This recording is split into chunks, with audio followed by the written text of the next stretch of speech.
Daryl Morey said, what? Yeah, that's right, ladies and gentlemen. He calls out the Boston Celtics after he has a revamped squad and says that he can take the championship from these guys right here. Well, Daryl Morey, it's going to take a lot more than Paul George, Joel Embiid, and Tyrese Maxey to dethrone the NBA champions. And Brad Stevens has got a lot of stuff cooking up for you to deal with this off season. We're going to be breaking down and looking at this hilarious report from Daryl Morey and diving in on why the Sixers at this moment have no chance to match up with this Boston Celtics team.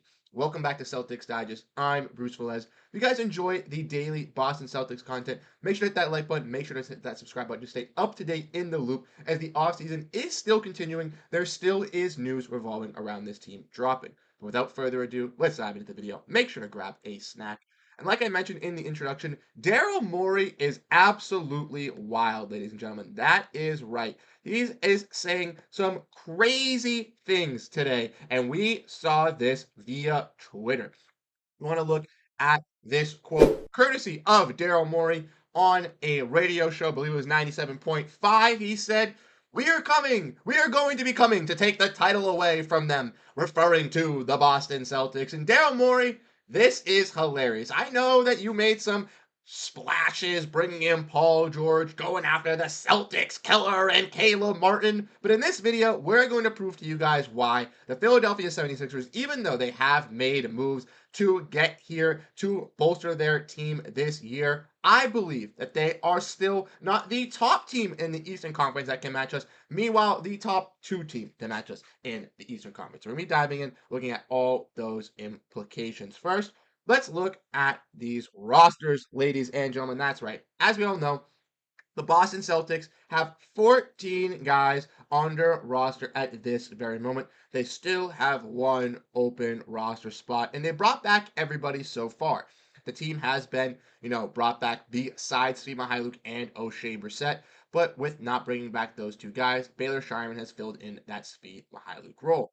Now, when looking at the 76ers, they did have a major overhaul this offseason. They got off Tobias Harris's $40 million contract, and it freed up some cap space for them to pursue another additional star. And that's what they did, going after small forward Paul George. Now, obviously, Paul George coming into this team alongside Joel Embiid, alongside Tyrese Maxey, is going to take this team on a upper level. Don't get me wrong.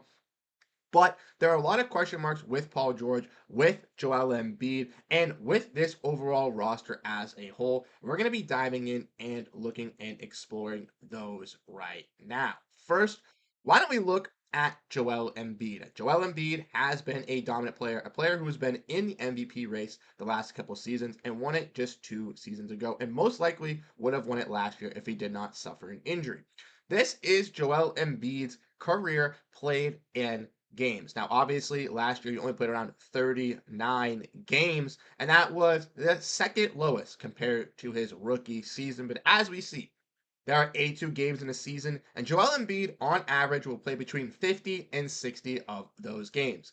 Therefore, the Philadelphia 76ers will be without Joel Embiid, let's say on a rough estimate, for around 20 games this season. Just on average. That's no major injury happening. That's no catastrophic thing happening to the 76ers team. That's just in general. Joel Embiid, throughout the course of the season, due to rest, maybe playing in back-to-backs, making sure he doesn't aggravate an injury, will be out at least 20 games this season. And that allows the Boston Celtics to, kind of play through that. Now, obviously, Kristaps is going to be out for the Celtics for a majority of the season. But like we saw last year, without Kristaps Porziņģis, this team can win. And what we saw with the Philadelphia 76ers is that when they were a top team in the Eastern Conference last season with Joel Embiid, but once they lost Joel Embiid, they fell from the number 2 seed in the Eastern Conference all the way down to the play-in, playing at the 7th seed. Joel Embiid is a major focal point of this offense and defense. And with him being out, with him being removed from this team, it is a major hole for this squad. Now, obviously, adding Paul George, that extra superstar X factor, will help that. But ultimately, I don't think that's going to be able to carry over all the workload that Embiid does bring.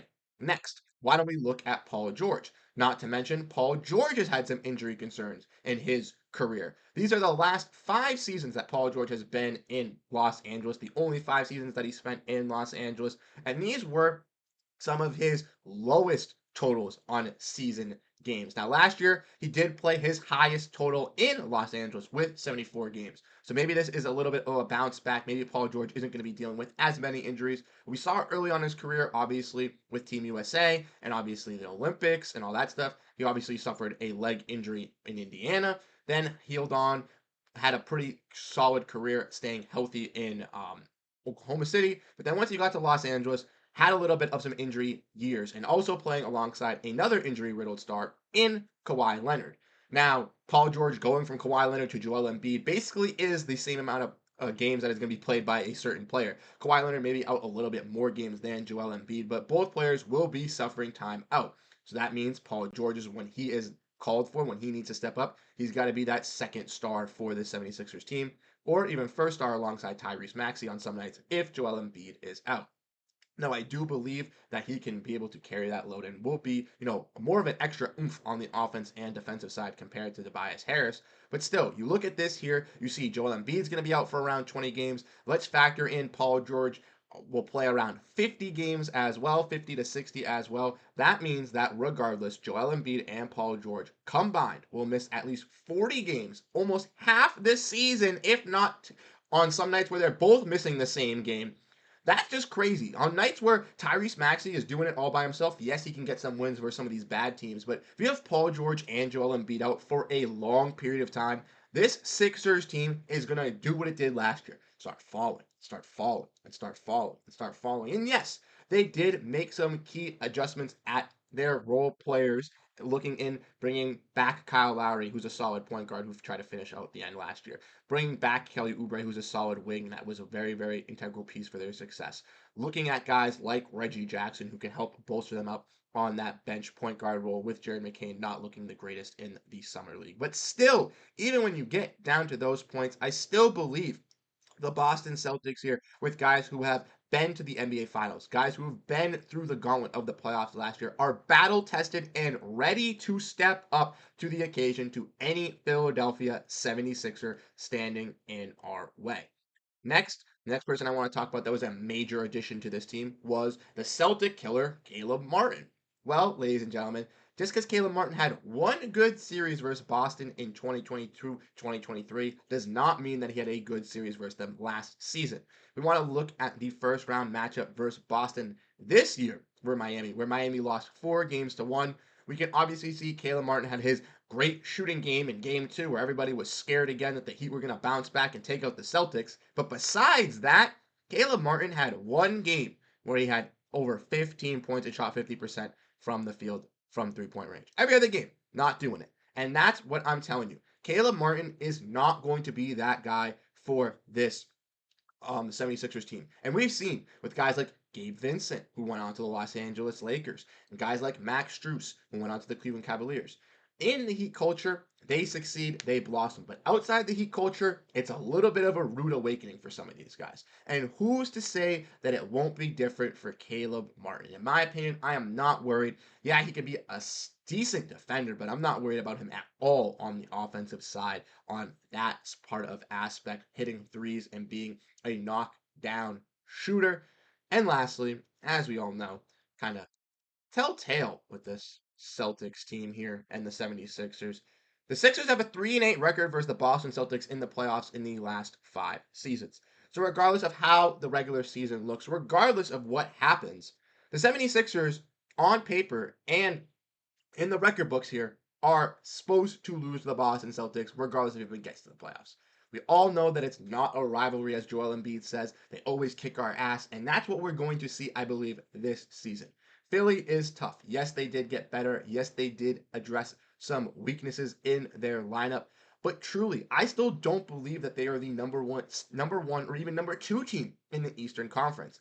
I have a team like the Knicks who are going to be better than Philly in our division ahead of them. And then even teams like Indiana and possibly Orlando possibly taking over that Philadelphia spot due to the fact that I don't know if Philadelphia is going to stay healthy. Now, if this team with Joel Embiid, Paul George, and Tyrese Maxey was constructed of 3 guys who are going to play 60 to 70 games a season, guaranteed, then I would say for sure this could be a little bit of a scary situation for the Boston Celtics. But ultimately, with Paul George having some injury concerns over the last couple of years, Joel Embiid having those injury concerns, I don't see those just flipping on a dime and just automatically switching just magically this year for the Sixers to be en route for a championship run. I still think we're going to see those issues still come into play, and I still think that's going to be a determining factor in how successful the Sixers truly are. Lastly, before we head out, do you really think that guys like Caleb Martin and Kelly Oubre and Paul George are going to be able to guard the finals and Eastern Conference Finals MVP who's only going to get better this offseason and Jayson Tatum? Come on, guys. Look at these stats. As you guys can see, both of these guys are two of the league's best two-way wings, and they're only getting better and better. I can't wait to see what they can do. Let me know what you guys think down below in the comment section. What are your guys' thoughts? What are your guys' opinions? I think this is completely outrageous. Like I said, maybe Philly can be a competent team throughout the regular season with this Boston Celtics squad, but if the injuries come into play at any point where they miss either one of Joel Embiid or Paul George, or possibly both of them. I do love Tyrese Maxey. I do believe in him. He is one of my favorite players in the NBA, even though he does play for the Philadelphia 76ers.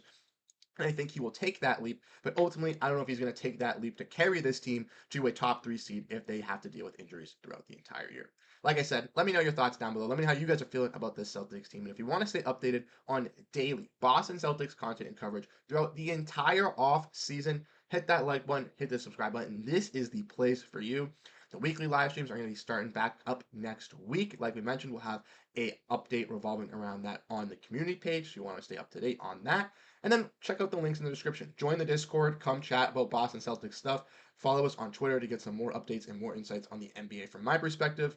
Once again, I'm Bruce Velez. I want to say thank you guys so much for tuning into this episode here of Celtics Digest, and I'll catch you guys in the next video. Have a great rest of your day, and go Boston Celtics.